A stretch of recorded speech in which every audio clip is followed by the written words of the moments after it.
Hello, my friends. Thank you for coming to play with the ideas that I present on my channel. My name is Gretchen Vogel. I've been a psychic medium for more than 4 decades. Today, we're going to talk about otters, one of my very favorite species, and I dream I'm with otters a lot. And so when I opened in meditation to communicate with an otter, I found myself at the very edge of otter heaven. It's otter consciousness energy.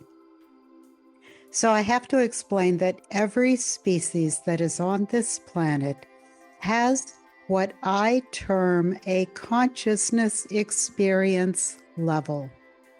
This is where the species identity is chosen. It's also where the history and evolution of the species is recorded.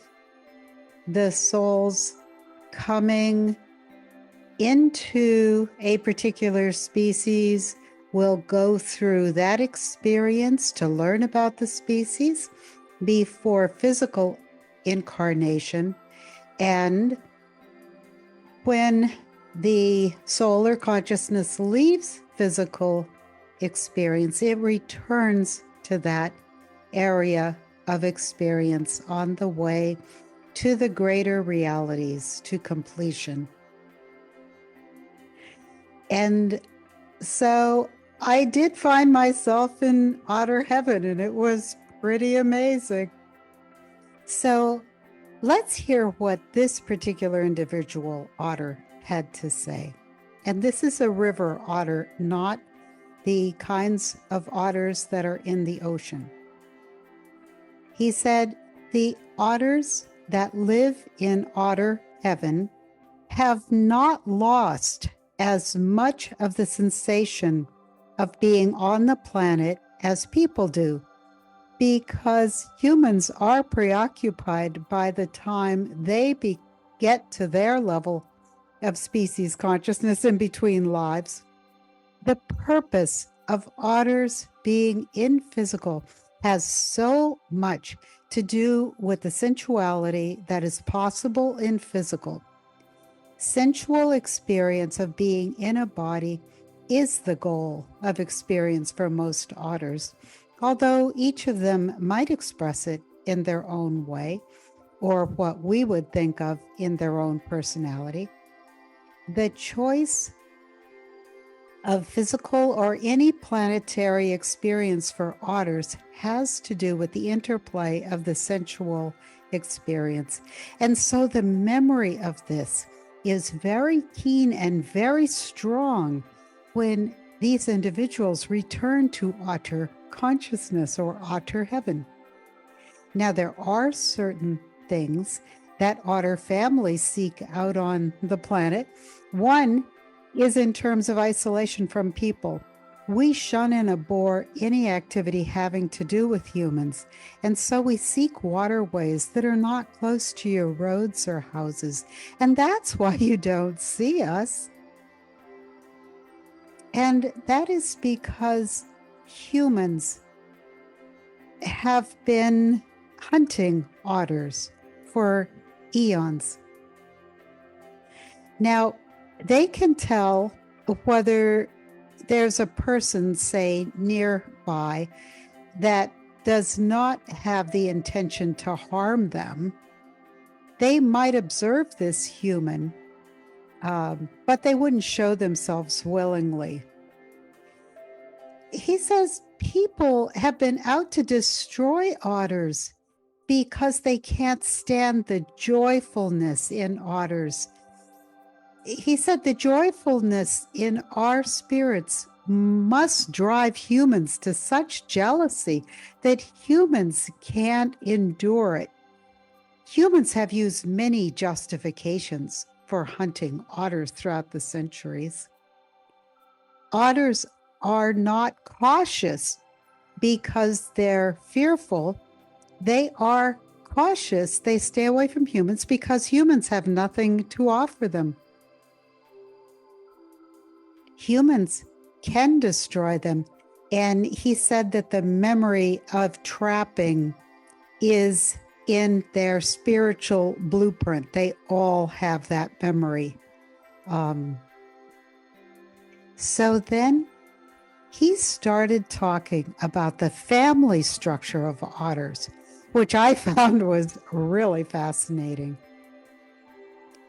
He was saying that there are many more male otters, than there are female otters. The thing that's most important to otters here on the planet is reproduction.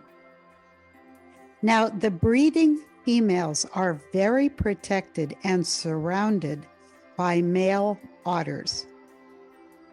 That's because there are more males than female otters.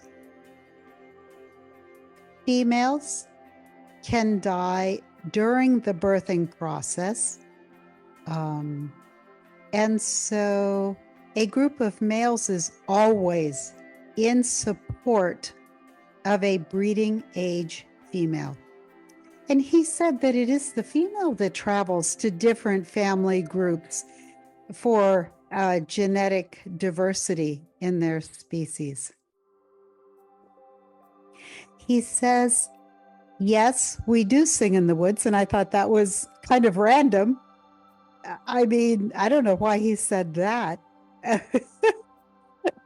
But he continued, he showed me that they sing in the winter. Their vocalizations would never reach our ears because otters are so isolated and their songs are not loud like coyotes. And I asked if there's anything that eats otters, and he said, well, that's accidental. Otters think so carefully about what they're doing, but there is occasionally a stranded or injured otter that's eaten by something in the dog family, the coyote, wolf, etc. But they're not a food supply for anyone. For one reason, there's too few of them. And the other is they are very careful where and how they live. So otters don't have the constant worry that other animals do that are a food supply. But they're never surprised by a predator. They said their single largest predator is man, so they stay away from humans.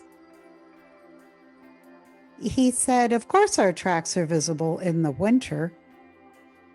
And I have to depart here from the meditation because when we moved back to New Hampshire in the year 2000, we have a hayfield that's also quite a hill that goes down to a river. There were always otter slides at different times of the winter up there.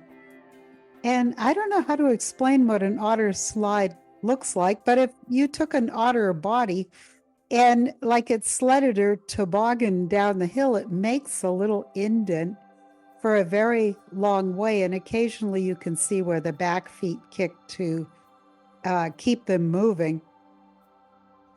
And then the otter said, of course, in the summer, of course, you'd never see tracks.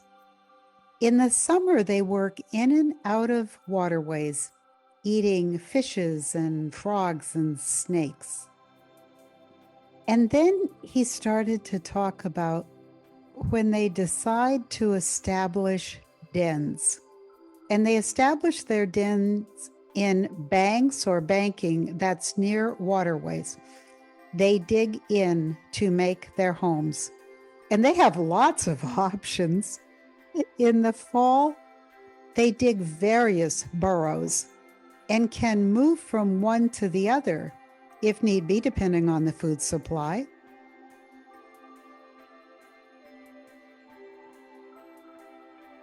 And so these dens that the otters build are supplied with various grasses and herbs.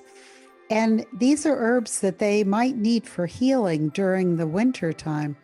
They might provision these different sleeping dens for the birthing. The most vulnerable time for otters is when the babies are too young to move. So this den would be most important. It's the most stationary time for otters. And they would bring her food. But most of the time, they're incredibly flexible about where they choose to be and able to find something good in every change, able to find enjoyment in their life. They travel widely in a 5 to 10 square mile area, but they don't make great long journeys beyond that. The family systems are set up to protect the maternal lines genetically. It is the females that move beyond where their family is. However, she would be joined by a mate and supportive family that are not related to her. And so I asked the otter to get back to the whole idea of playfulness, and he said playfulness is your word for it. Playfulness is not different from the way we are, from the way we live. There isn't any real sense in calling it play. We don't stop anything else in order to be sensual and enjoy ourselves. We enjoy providing our food, our shelter, and our safety. We don't focus really on survival. We focus on experience in survival, and to try and experience every possible sensation that is available here. We have the same approach of lightheartedness, whether we're fishing or digging a burrow or choosing a mate or raising the babies. There's no distinction between work and play in our lives. So say there was an individual otter that was not contributing or was not beneficial or perhaps even detrimental to the existence or reproduction of otters on the planet, or detrimental particularly to the unborn. If someone's behavior is counterproductive to the continuation of the potential of their species on the planet, this individual might be deemed as a detriment and avoided or driven away from different otter groups. However, if their behavior or anybody's behavior contributes to the survival of otters on the planet, that might be deemed as productive. But they don't have morality. They don't have good and evil. They say we can find good. We can find pleasure in every experience, pleasure in extreme cold, pleasure in extreme warmth. They don't focus on the negative aspects in their life. We focus on the pleasure that is there to experience. We might acknowledge something that's unpleasant in our life, but our goal is to experience everything with as much pleasure as possible. So they don't have any kind of moral grading system. He says, we don't judge if events are good or bad. There's always something salvageable about any situation. They don't seek out discouragement. It all goes by something that contributes to experience or not. And then I asked him, how long do you live? And he got I got the idea that he said that 15 years is the lifespan of a healthy and happy otter. They do have some diseases. There are parasites that attack the lining of their muscles.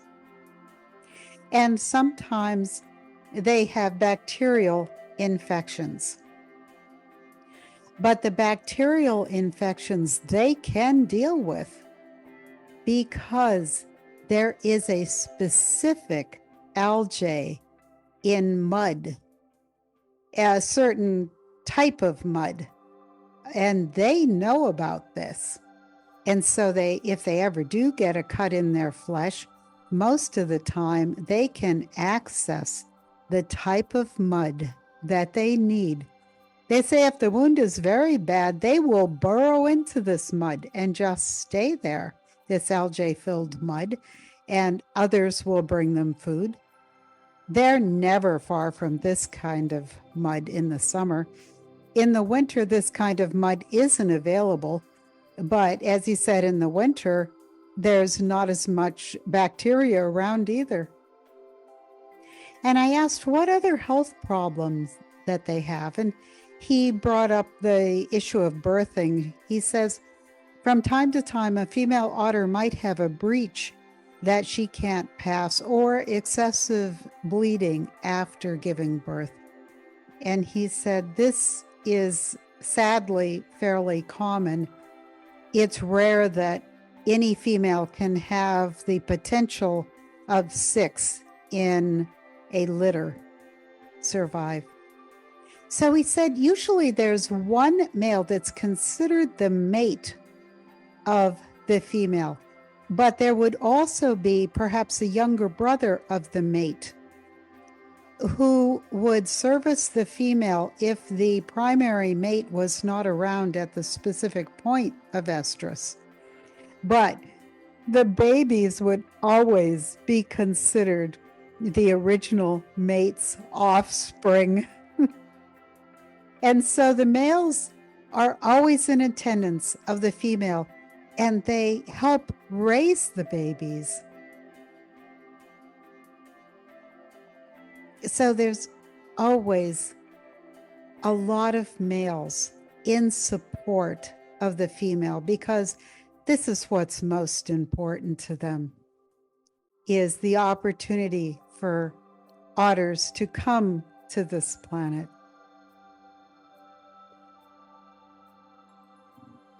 And I wanted to describe river otters because I've actually seen them in the wild. They're small and they're brown on top and they're lighter colored on their belly. So the otters in a group with attendant males works very well genetically for the propagation of their species. Again, there's no distinction between happy and sad, although he said if one of them loses a mate or a brother, there may be a diminished quality in their life for a while, but they don't try to be sad. They don't try to be less than they can be. They're keenly aware of the moments they have here in physical are very precious. They knew that on coming in. All of us are aware that this time in physical is precious. We are acutely interested in experiencing all the sensations when in any physical body and being in life. He said that he will continue to be in my dreams because of my desire to be with otters. And he also predicted that I would have a profound exchange with otters, and that did happen a few years after this. I was near a waterway. It's actually one of my very favorite watersheds to hike near, and rotten ice is when the ice is broken, but it's kind of still there, but there are holes in it. It's called rotten ice for some reason. And an otter came right up out of a hole in the ice, not more than 10 feet from me, sat on the ice, looked at me, and chirped. And of course, I didn't move. I didn't say anything. I just beamed love at this beautiful, tiny creature. I think it was a very young male. I really do, because I have seen much larger otters occasionally along the river here. And we looked at each other for a while, and then he chirped and jumped back into the water. So that was a moment that I will treasure my whole life. The other experiences that I've had with river otters, once there was, now I know it was probably a female who was traveling to a different family. And the snow was pretty deep. The snow was like about 2.5 feet deep. And so she would sort of appear up out of the snow and go back into the snow and then leap up out of the snow and go back into the snow. But she was definitely headed in a specific direction. Sadly, in the 20 years that I've been back in New Hampshire, I haven't seen very many river otters, but the river that we live is across from a fairly busy road. So I'm not too surprised that we don't see them. But what does make me sad is I don't even see the evidence of them in the wintertime when you can see the tracks. Now, the otter in meditation that I was meditating with, I reached him, but he had a Canadian accent, or it seemed like a Canadian accent. So at the very end of the meditation, I said, "Why do you have a Canadian accent?" And he said that in Canada, there are remote waterways.